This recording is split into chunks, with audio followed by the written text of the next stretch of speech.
আসসালামু আলাইকুম, কেমন আছেন সবাই? আমি আলহামদুলিল্লাহ। গতকালকে একটা ভিডিও ছাড়ছি, এটা পক্ষে বিপক্ষে অনেক কমেন্ট আসছে। প্রত্যেকের কমেন্টকে রেসপেক্ট, গঠনমূলক কমেন্ট করছেন, এটাই আমি চাই।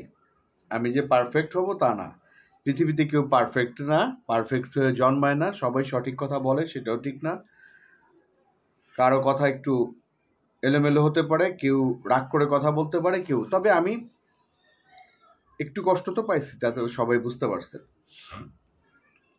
তো অনেকের অনেকের কথা ছিল যে ভাইয়া আপনাকে মনে হয় তাণ্ডবে অল্প একটু সিকোয়েন্স দিছে, এই জন্য হয়তো আপনি রাগ করছেন। আবার অনেকে না বুঝা বলছেন আপনাকে তাণ্ডবে নেয় নাই, এই জন্য হয়তো আপনি রাগ করছেন। তো আমি তাদের বলি, তাণ্ডবে ওনারা মনে হয় আমার সব কন্টেন্ট দেখে না, মাঝে মধ্যে দেখে, ব্যস্ততার খাতিরে নাও দেখতে পারে।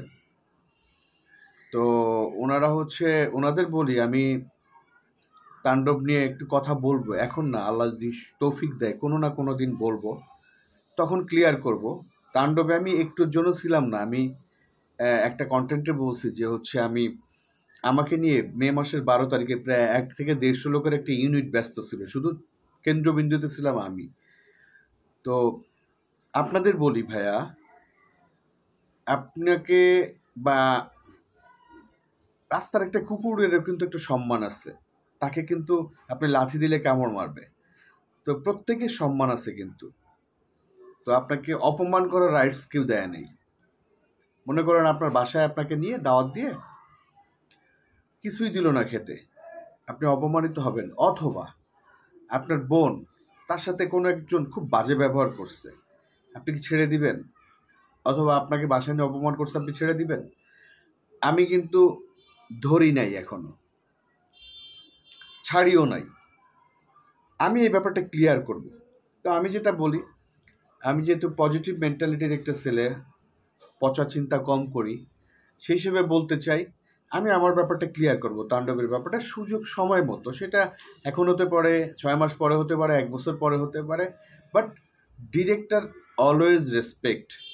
ডিরেক্টর যেটা ভালো মনে করছে এটাই করছে, কিন্তু সেটা তার করা উচিত ছিল কিনা সেই বিচারটা আপনারা করবেন, দর্শকরা। পার্ট অন গেল। সেকেন্ড পার্ট, সাকিব ভাইয়ের গত 26 বছরের সবথেকে বড় অর্জন কি জানেন?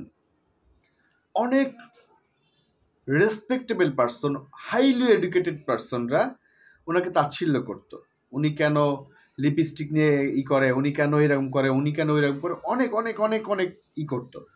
ওনার সব থেকে বড় অর্জন হলো উনি ওই যে রেসপেক্টেবল লোকগুলাকে ওনার শুভাকাঙ্ক্ষী বানাতে পেরেছেন। একটু সহজভাবে বললে চামচা বানাতে পেরেছেন, চাটুকর বানাতে পেরেছেন, এটা ওনার সফলতা। এই চামচা, চাটুকর বা শুভাকাঙ্ক্ষী বানাতে পেরেছেন কি জন্য? ওনার কাজ দিয়ে, মাস্তানি দিয়ে না, উনি ওনার কোয়ালিটি দিয়ে ওই শিক্ষিত লোকদের শুভাকাঙ্ক্ষী বানাতে পেরেছেন, বা একটু কম শিক্ষিতদের চাটুকার বানাতে পেরেছেন, বা শিক্ষিত লোকদেরও চাটুকার বানাতে পেরেছেন। এইটা ওনার ক্রেডিট মেগাস্টারের।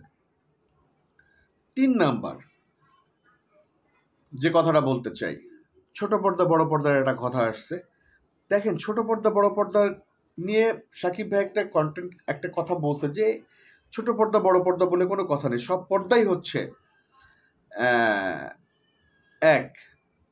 তো এইখানে কয়েকজন লোক যারা মগজে ঢুকায় ফেলছে যে বড় পর্দার সব হলো অন্য টাইপের, এরা কিছুই পারে না, সব ছোট পর্দার লোক পারে, এইটা নিয়ে আমার কমপ্লেন। আপনারা বরবাদ দেখছেন, বরবাদে কি সুন্দরভাবে মেহেদী হাসান হৃদয় আর্টিস্ট যাকে যার প্রাপ্য তাকে সেটা দিচ্ছে। বড় পর্দা ছোট পর্দার মিশেলে এমন একটা সিনেমা করছে বরবাদ, দর্শক মহলে এমন সমাদৃত হয়েছে, এবং রাফিক মানে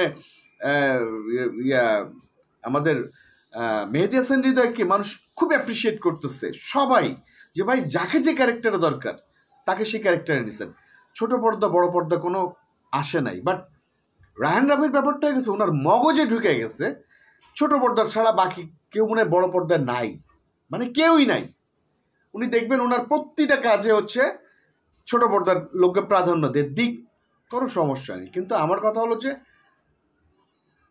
কিছু কিছু সেটে, এটা ওনার সেটে হইতে পারে বা অন্য কোনো সেটে হইতে পারে, গেলে না বড় পর্দার একটা আর্টিস্ট গেলে ওনারা মনে হয় যেন শিম্পাজি আসছে জঙ্গল থেকে, আফ্রিকান একটা নিগ্রো আসছে, বা হচ্ছে কোত্থেকে একটা আগন্তুক আসছে, মানে এই টাইপের আচরণ করে। মানে কিছু কিছু সেটে গেলে, এটা ওনার সেটেও আছে বা অন্য অন্যদের সেটেও খুব কম, বাট ওনার সেটের লোকজনের মেন্টালিটিটা একটু অন্য টাইপের, মনে হয় আগন্তুক আসছে। তো আমার কথা হলো বড় পর্দা ছোট পর্দা সবাই একসাথে কাজ করবো আমরা। একজন শহীদুজ্জামান সেলিম, একজন তারেক আনাম খান, একজন মিশা সওদাগর, একজন জাহিদ ইসলাম, একজন ডন, একজন সুমন আনোয়ার, একজন আফজাল হোসেন, সবাই একসাথে কাজ করবো। বিভাজনটা কেন? বিভাজনটা দুই একজন মানুষ সৃষ্টি করতেছে, এটাই বলছি আমি, আর কিছু না। কারণ আমি নিজেই তো বড় পর্দা এবং ছোট পর্দায় সমান অ্যাক্টিং করি। ছোট পর্দা তারেক আনাম খান দেখলে আমাকে জড়ায় ধরে, শহীদুজ্জামান সেলিম দেখলে আমাকে জড়ায় ধরে, বদিলাল বর্দা মিটু দেখলে আমাকে জড়ায় ধরে। বড় পর্দা সেম একই অবস্থা। আচ্ছা, আপনাদের কাছে একটা কথা বলি, বরবাদে যে অ্যাক্টিংটা মিশা ভাই করছে, এই অ্যাক্টিংটা বাংলাদেশের একটি লোক দেখায় দেন তো এই ক্যারেক্টারটা করার মতো। ওই সাকিব ভাইয়ের বাবা, ওই পাওয়ারফুল বাবাটা করবে, একটা লোক দেখায় দেন আমাকে, দেখা দেন, খুব খুশি হব। লাস্ট একটা কথা বলি, অনেকে তো নব্য সাকিবিয়ান, সিনিয়রদের আবার নব্য সাকিবিয়ান বললে মাইন্ড করবে। নতুন করে সাকিব ভাইকে পছন্দ করো, তার ভিতর জাহিদ আকবর ভাই আমাদের শ্রদ্ধাভাজন ডেইলি স্টার সাংবাদিক, ওনারা আরও অনেক গুণ, উনি লেখাটাকে ইদানিং সাকিব ভাই খুব কাছের, এবং ইদানিং সাকিব ভাইকে নিয়ে খুব পজিটিভ লেখা লেখে। ওনার একটা লেখা দেখলাম যে সাকিব খানের সিনেমায় অন্য যে কেউ সব ঝোটা, সাকিব খানই মেইন, অন্য কাউকে দেখে না, সাকিব খান হচ্ছে সব কিছুর কেন্দ্রে। তো আমি জাহিদ আকবর ভাইকে শ্রদ্ধাভাজন, জাহিদ আকবর ভাই আপনি আমাকে চিনেন কিনা ঠিক মতো জানি না, দেখা হলে কথা বলেন না, এই জন্য হয়তো চিনেন না, কিন্তু আপনাকে আমি দেখা হলে কথা বলি, চিনি। তো আমার কাছে মনে হয় আপনি সব থেকে শেষ সময়ে সে সাকিবিয়ান হয়েছেন। আপনি না জেনে থাকলে বলি আপনাকে, সাকিব ভাই 15 বছর থেকে লিড করতেছে ইন্ডাস্ট্রিটাকে। আপনি হচ্ছেন সেই সাকিবিয়ান বা সেই সাকিব ভাইয়ের ভক্ত বা সেই সাকিব ভাইয়ের শুভাকাঙ্ক্ষী, যে সর্বশেষ সাকিবিয়ান, সর্বশেষ শুভাকাঙ্ক্ষী। আপনার আগেই অনেকেই বুঝে ফেলছে, আপনি সব থেকে দেরিতে বুঝছেন। তো দেরিতে বোঝার জন্য আপনাকে জাহিদ আকবর ভাই ধন্যবাদ। আপনি আশা করি সাকিব ভাইয়ের পাশে থাকবেন এখন থেকে। আগে আপনি বা অন্য অনেকেই ছিলেন না, বা খুব নাক ছিটকাইছে অনেকে, তারা এখন ওনাকে স্বীকার করতেছে, ওনার প্রায়োরিটি দিচ্ছে। আপনার এই জিনিসটা যেন অব্যাহত থাকে। ধন্যবাদ, ভালো থাকবেন। আসসালামু আলাইকুম।